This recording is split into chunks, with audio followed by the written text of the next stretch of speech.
everyone. This is Pamela. We've been on Periscope about 2 or 3 months now. I had mentioned during a previous broadcast that I was going to spend a little bit of time talking about our relationship. If you've watched any of our broadcasts, you know that I am married to a lovely man named Bernard Dreyer, and we've been married almost 6 years. And I thought I'd give you a little bit of information about how we began our relationship. It was a pretty unusual situation. When I was a young woman, yes, I'm not quite that young, not ancient either, but I decided when I was younger, I felt like during that time that it wasn't time for me to marry. As we've mentioned, my husband and I are Christians, and we're Christians that believe that the Lord will speak to people. And so when I was in my early 20s, I was in grad school at the time, I felt like, this wasn't the time for me to get married, that I would probably be getting married older. I wasn't sure when, but anyway, I decided to go ahead and just live my life. I did a lot of things. I did a lot of traveling. I went on 5 foreign missions trips. I got my MBA degree, and don't have any siblings, never had any siblings. I just really enjoyed living my life. And so, I thought, well, older might have been 30, older might have been 35, but, as time went on, I met wonderful men during those times, but nothing ever happened. And I can't say I was all that aggressive about dating at that time. I was just enjoying my life. When you're an only child, you either are completely miserable or you learn how to have a lot of good friends and enjoy your life. And so that's what I did.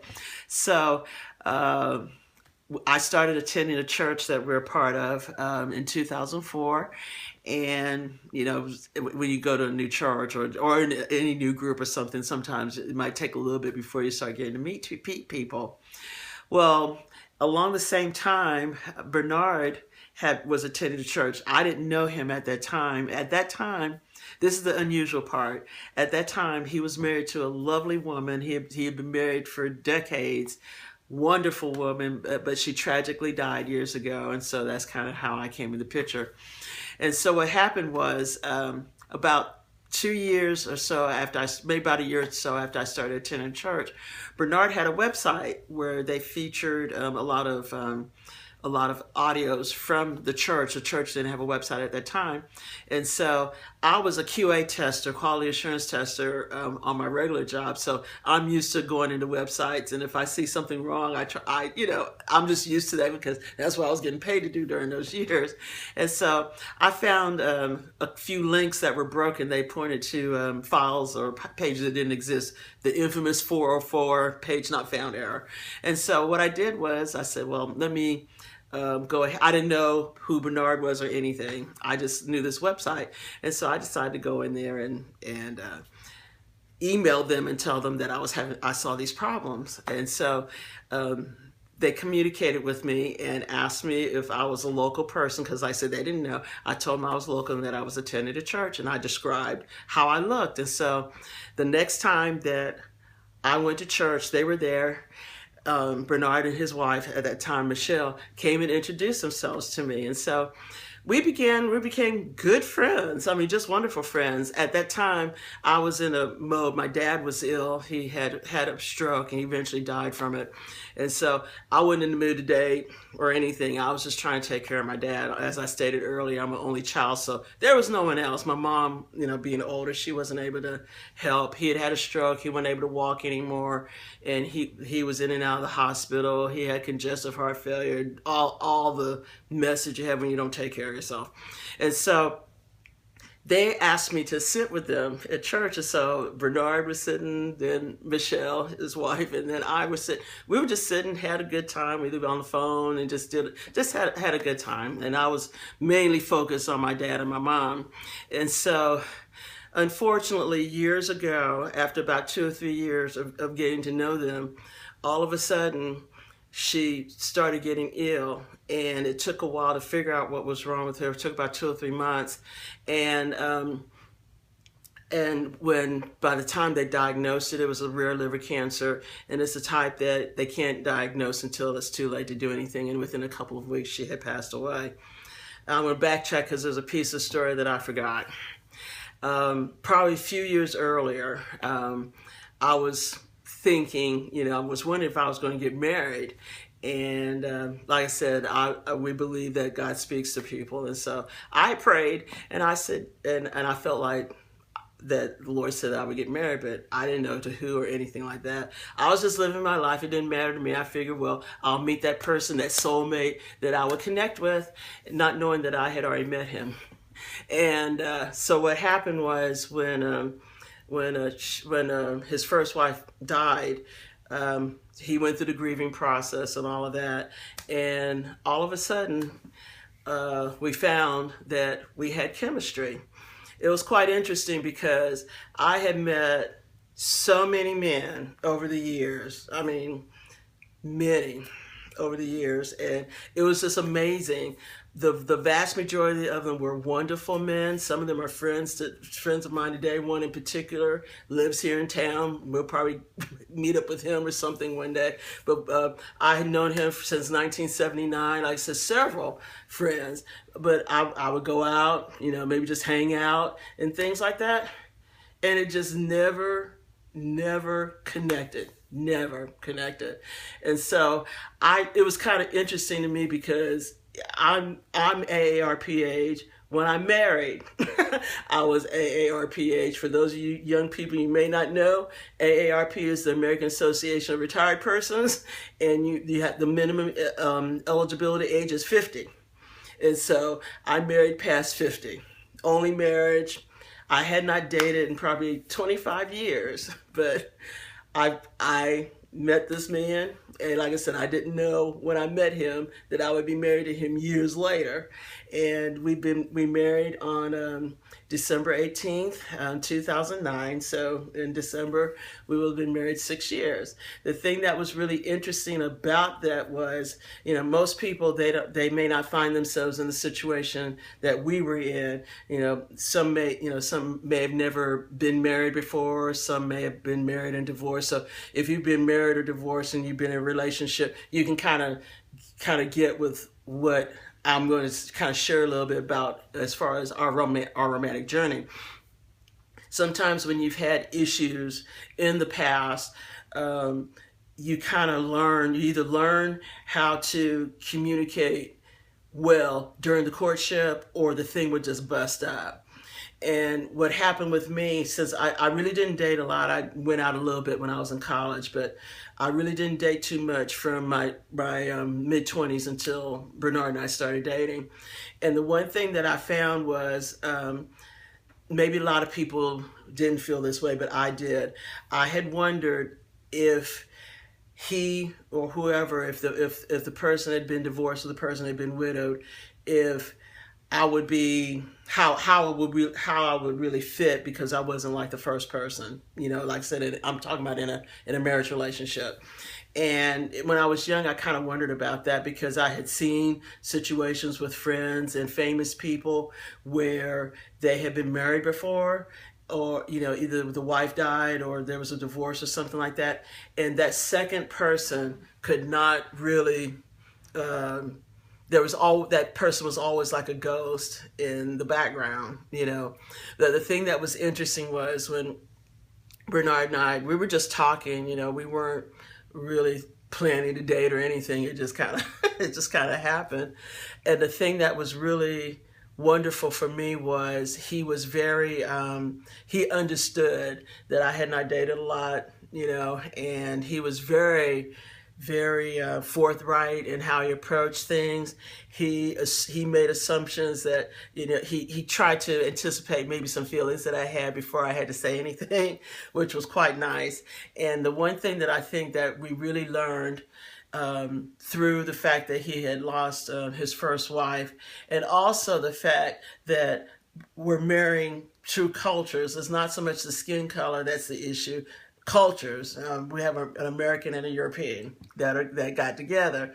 And so the thing that was quite interesting, okay, he decided he wanted to, we both just got Apple Watches here, and I guess, Color of my skin. yes, the color of the skin, okay. Anyway, the main thing wasn't the fact that my husband is a lovely pale skinned man. The interesting thing in our relationship was the American mindset and the European mindset. My husband's French, but some of you that have heard him, in fact, some of you said that you like his beautiful voice. Anyway, his first wife was French. They were in France, and they met and married, and they have a son and all of that. And so he married someone who understood French culture. Well, I understood a little bit, but it's not like marrying a French person. I'm American. And so we had a few things to learn, and it was really good because neither of us have control issues. So that made things real easy. We don't care who does what or anything like that. If we have a disagreement, we just want it solved. Whoever solves it is fine, it's done, and we go on about our business. We don't care. But the one thing that was really interesting in our relationship was the culture. And sometimes even when you translate words from another language into English, the English understanding may be kind of strange. For example, this is one I always mention because it really gives a picture of how important language really is. And it also showed me a way how to try and understand another person's point of reference because I was forced to do it. I remember one time my husband, he's very accomplished. He has a lot of education and very intelligent, very smart. I mean, just, he has it together. He doesn't let things hang on his sleeve too much. You know, if anything happens, he'll deal with it and he goes on about his business.